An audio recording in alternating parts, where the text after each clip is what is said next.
Welcome to 30-minute reviews. Oh, I think that was on. Well, anyway, welcome to 30-minute reviews. I'm Adam. News episode this week. Today is the official reveal of the 8th generation of Pokemon. The previous games were Let's Go Pikachu and Let's Go Eevee, which I have mixed feelings about.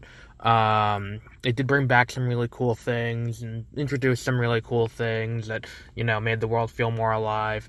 But the motion controls were a little bit iffy. I didn't really like the motion controls too much. The game didn't feel like it changed too much in the 20-some-odd years since Red and Blue came out. The region felt functionally the same. And it felt like it could have been better. So when this game was announced and when they showed it off, people got concerned because the game looked too easy compared to previous games, considering, to get into Brock, you need to have a grass or a water-type Pokemon, so that way you do have a type advantage. To get into Sabrina, you need a Pokemon at level 45, which is stronger than her ace, which is her Alakazam, which is level 43. It's things like that that make the game feel like they didn't quite, hit the mark. And it feels like they were, they made it too easy to beat. Now, here's the new game. First of all, I like the region so far from what they've shown. From what they've shown of the video. By the way, the games are called Sword and Shield. I like the I like the fact that it looks like it's based on England. I didn't look at the full picture of the map yet of what the entire region looked like how Unova had that map that came out for us, even though you didn't really see any cities. It looks a little bit more open. It doesn't look like quite as hallway-y as Alola did, and Alola was, where it's everything's just a fucking hallway. Even the cities are hallways, where it just followed the path through the game, and it's if you look at what was the other one? Kalos was very corridor driven too. So that's just some problems that you can encounter with those games.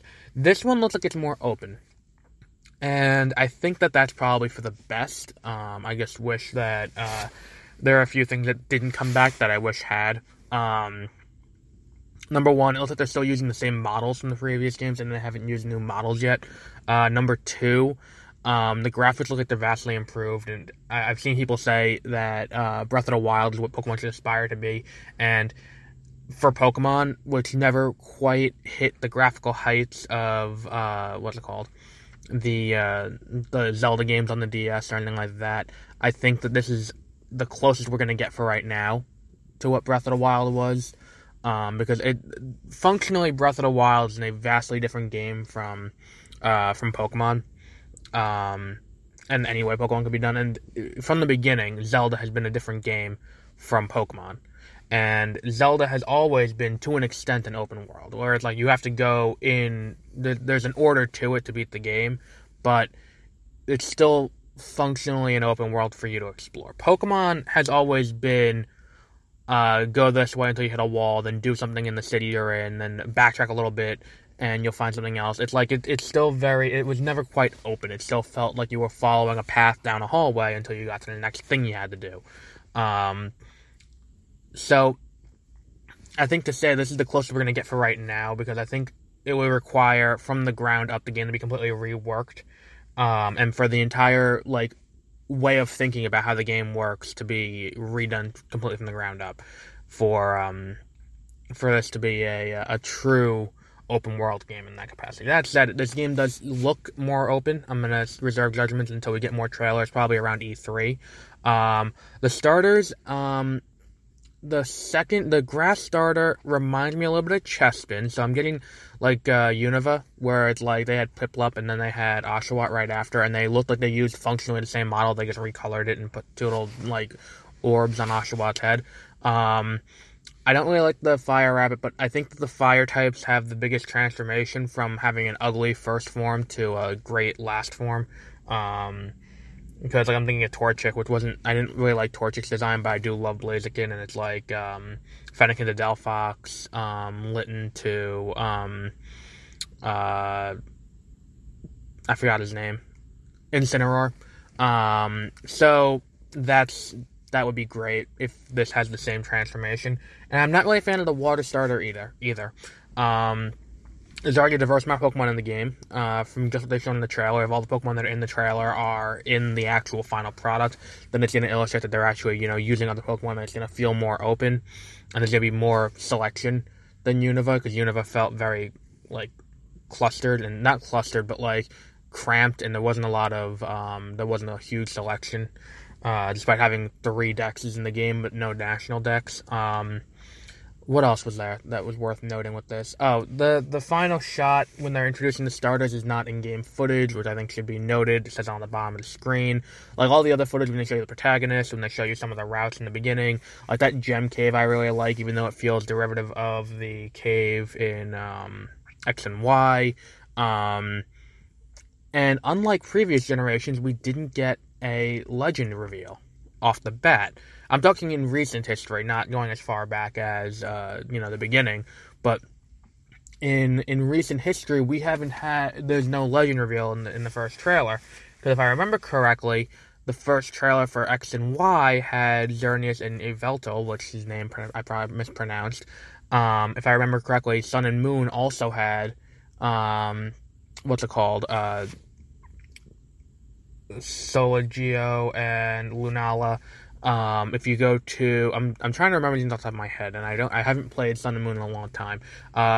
Omega Ruby Alpha Sapphire, the first trailer dealt with, and revealed Primal Dialga, not Primal Dialga, that was from, Roar of Time, Explorers of Time. Primal Kyogre and Primal Groudon had their big reveal, in the first trailer. So I think it's a little bit different this time, and hopefully it's more. I wish they would go back to Generation 1 and Generation 2, where the plot didn't revolve around a legend and unleashing a legend for some purpose, because I feel like it's just the same thing every time, whereas the motivation to unleash the legend changes every time, but it's functionally the same thing. You're going to go through a bunch of things that's going to result in the legend being unleashed, and then you're going to deal with it. Now, Sun and Moon kind of shook that up a little bit when they did Ultra Beasts instead of Legends, which are functionally the same thing. It's just slightly different, but it's fun. It's the same thing. It's what's the difference? It's I don't understand. But hopefully this time they make the Legends less of an impact in the region, where it's Ho-Oh and Lugia in Generation 2 don't have an impact on the story. In fact, you can go through the entire story of Gold and Silver without catching them, because they're out of the way and not necessary. It's same thing with Mewtwo. Mewtwo is a post game content, but I mean it's easy to do. It's they go to the cave, go through the maze, get Mewtwo. That's it. And they don't. Hopefully, this game has. What I want to see is my hopes for this game that are ultimately going to be dashed, because I have no faith in Game Freak to actually competently make a game, as evidenced between every game between X and Y in here. Because I think Black 2 and White 2 were the last good games that they've made. Because even Omega Ruby and Alpha Sapphire weren't great.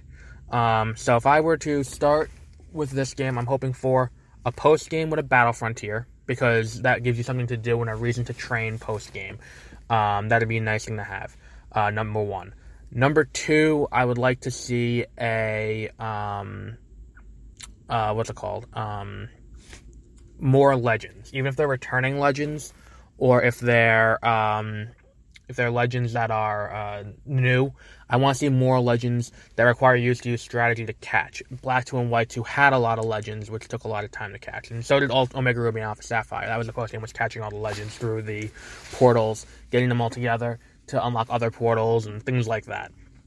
That would be another thing that would be cool. What else is there that can be done in this game? Make the gyms challenging, give a hard mode maybe, if needed, and don't lock the hard mode behind having a friend or buying both games, beating one game first, then transferring the key to that game.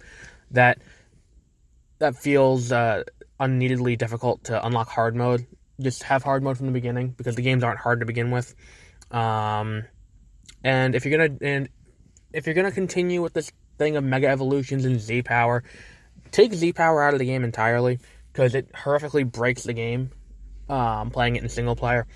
And if you're going to do Mega Evolutions, just double down on the Mega Evolutions. Maybe continue with the Alolan forms, do forms for this new region, which is based on England. I think that, Alolan Rattata and Alolan Grimer would have been better served for this game than they would have been for Alola. Because, they're things that look like they would be native to London rather than, or give a new form to Grimer and Rattata, because they both, look like they could be different in London compared to in everywhere else in the world. But yeah, just a few suggestions that they're not going to take. Ultimately, I'm expecting this game to be a letdown. I'm expecting now to be disappointed, which is probably for the best. That way, they can't crush my hopes too badly. We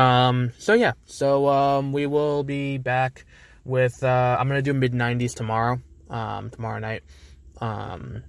And that'll be this week's review episode, and we will be back with that, tomorrow night. And we'll do another movie next week. So, have a good rest of your day.